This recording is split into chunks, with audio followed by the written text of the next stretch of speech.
Bonjour à tous et bienvenue dans ce guide vidéo sur l'œnotourisme. Riche de ses 17 vignobles, la France est mondialement reconnue et visitée pour son patrimoine, sa gastronomie et son art de vivre. À la frontière du tourisme culturel et du tourisme gastronomique, l'œnotourisme incarne ces atouts majeurs de notre attractivité.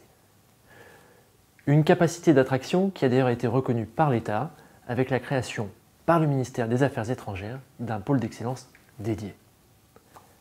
Mais qu'entend-on exactement par œnotourisme?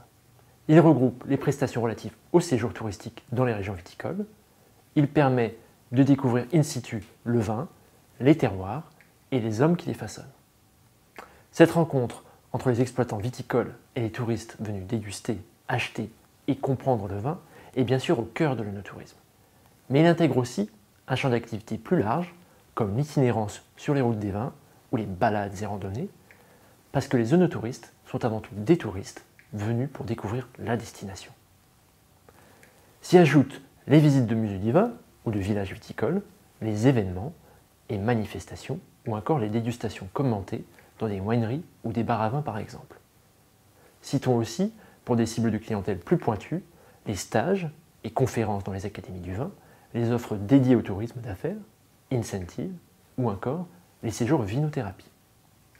C'est en fait la conjugaison de ces différents attraits qui va faire la force d'une destination viticole et qui va décupler ses retombées pour ses producteurs et ses professionnels du tourisme.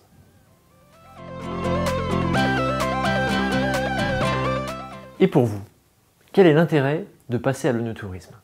Regardons d'abord du côté des chiffres.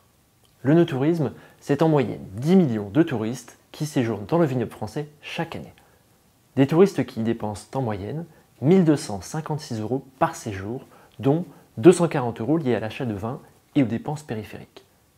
En 2016, on estime que la dépense globale des œnotouristes en France équivaut à 5,2 milliards d'euros. Si les visiteurs français sont majoritaires, les visiteurs internationaux comptent pour près de 42% des œnotouristes. En tête, les Belges et les Britanniques, qui représentent en moyenne la moitié des touristes étrangers, suivis des Néerlandais, des Allemands et des Américains. Si vous voulez en savoir plus sur ces clientèles internationales, je vous donne rendez-vous dans une prochaine vidéo.